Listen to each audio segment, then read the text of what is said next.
Assalamualaikum warahmatullahi wabarakatuh. Alhamdulillahirabbil alamin wassalatu wassalamu ala asyrafil anbiya'i wal mursalin wa ala alihi washabihi ajma'in.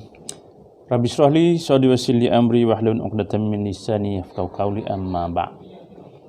Kita meneruskan lagi dalam siri halal dan sihat untuk siri yang seterusnya. Pada kali ini saya mengubah daripada buah kepada sayur-sayuran. Sayur yang pertama yang saya pilih untuk pada kali ini adalah sayur labu manis. Sayur labu manis. Ada yang orang sebut buah labu. Jadi dia adalah tergolong dalam kategori sayur.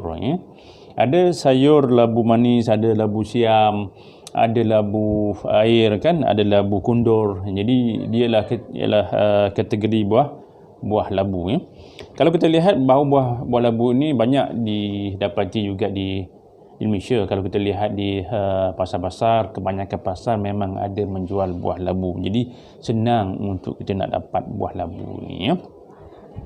Baik, kalau kita lihat bahawa buah labu juga ada disebutkan dalam Quran, juga disebutkan oleh Rasulullah SAW. Dalam Al-Quran, kalau kita buka dalam surah As-Saffat ayat 146, yang berbunyi, a'udzubillahi minasyaitonirrajim, wa ambatna 'alaihi syajaratan min yaqtin, kami tumbuhkan untuknya, untuk melindunginya, pokok daripada sejenis labu. Sejenis labu. Allah sebutkan sebagai labu.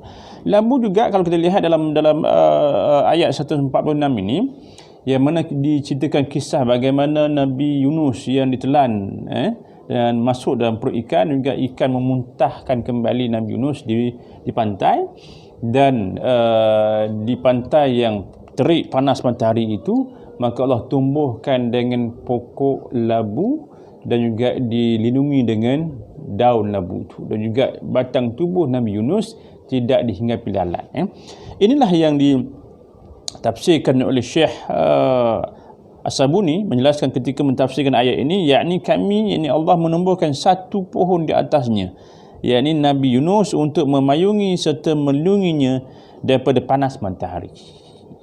Begitu juga dengan Ibn Jazzi menjelaskan, sesungguhnya dikhususkan penyebutan labu kepada labu berdaun besar, tuduhannya sejuk dan tidak didekati oleh lalat. Sedangkan sesungguhnya badan Nabi Yunus setelah keluar daripada laut tersebut tidak dapat menahan hinggapan lalat. Inilah salah satu daripada pengurusan dan juga kasih sayang Allah Subhanahu Wa Taala. Jadi buah labu, daun labu juga besar, dan juga pokok labu memang dia hidup menjala di atas tanah, dan juga buah labu memang besar. Kalau kita lihat di Malaysia ni kecil lagi. Kalau kita lihat pergi ke Mesir contohnya kan, ke negara Arab, besar labunya. Termasuk juga kita pergi ke negara-negara Eropah, juga besar buah labu ni. Sampai ada perayaan Halloween yang buah labu tu diukir dengan hantu dan juga sebagainya. So boleh makan, kita makan dalam hal ini. Kalau kita lihat ulama fiqh sebutkan dia ada dua perbezaan. Ada yang kata harus, ada yang kata tidak harus. Jadi kita ambillah kepada yang keluar daripada khilaf ini, ada sunat, kita keluarlah. Kita tak perlu ambil untuk kita nak makan yang telah diukir dengan gambar-gambar hantu Halloween dan juga sebagainya.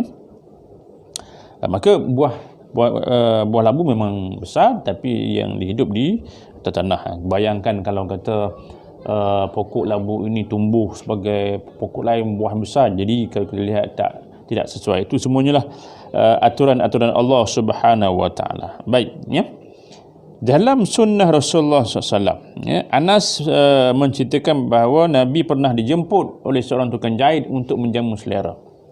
Kemudian beliau menyebutkan, lalu aku pergi bersama Rasulullah SAW kepada undangan tersebut. Tuan rumah menghidangkan kepada Rasulullah SAW roti gandum, kuah kerisi labu dan juga daging kering. Anas berkata, aku melihat Rasulullah SAW makan hingga habis semua kerisi yang kata kuah berisi labu. Beliau berkata, maka sejak hari itu aku sentiasa gemar makan labu. Dalam riwayat yang lain yang disebutkan oleh Anas bin Malik, kan Nabi SAW yuhibbul qar'ah, Nabi suka akan labu, makan labu. Oleh itu kita hendaklah makan buah labu lah ya. Makan buah labu ya. Apatah lagi kalau orang yang duduk di tempat di nama dia lambu ya. Contohnya saya ni duduk di Labu Lanjut, maka banyaklah buah labu di sini. Sebab tu saya pun juga antara yang makan buah labu lah dan juga niat ini sunnah Rasulullah SAW ya. Sama ada nak buat sayur ke, nak buat sayur air ke, atau juga bubur labu ke, jadi semuanya itu ada manfaat-manfaatnya. Setiap apa yang dimakan oleh Rasulullah mesti ada kelebihan-kelebihannya. Selain daripada kita mendapat pahala, diniatkan mengikuti apa juga pun yang dibuat oleh Rasulullah SAW yang merupakan kekasih Allah Subhanahu Wa Taala ya.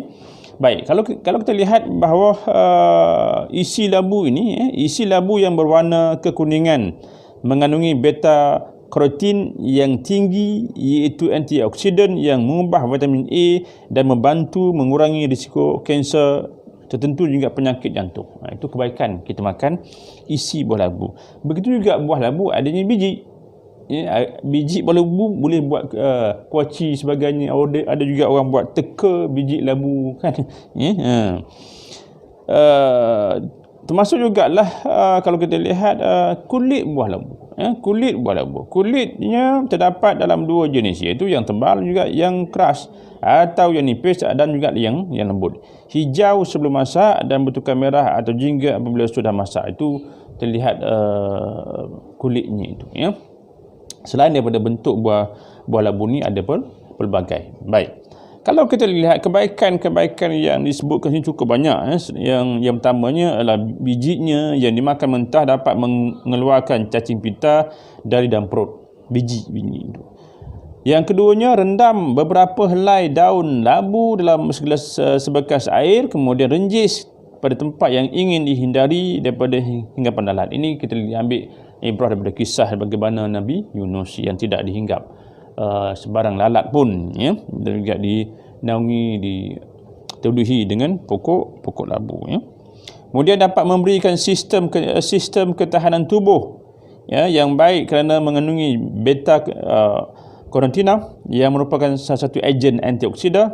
Dan juga yang keempatnya, bahagian daun labu juga boleh dijadikan sebagai sayuran. Memang pun kalau kita lihat pokok labu juga orang buat sayur. Juga jus daripada labu juga dikatakan mempunyai kebolehan menjadi penawar bagi racun binatang yang berbisa.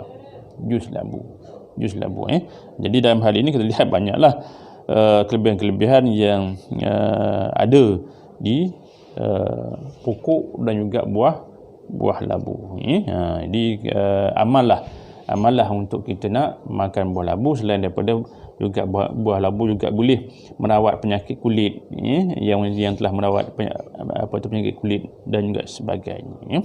Jadi dalam hal ini makanlah buah-buahan dan juga sayuran tempatan. Samping dia juga merupakan sunnah Rasulullah SAW. Jadi kalau nak tahu buah-buahan dan juga apa juga yang saya kongsikan, bolehlah pergi ke channel Ustaz Amri Halal untuk nak mendapatkan maklumat-maklumat yang lebih tentang siri-siri dalam halal dan sihat ini. Semoga dia bermanfaat. Sekian, Assalamualaikum warahmatullahi wabarakatuh.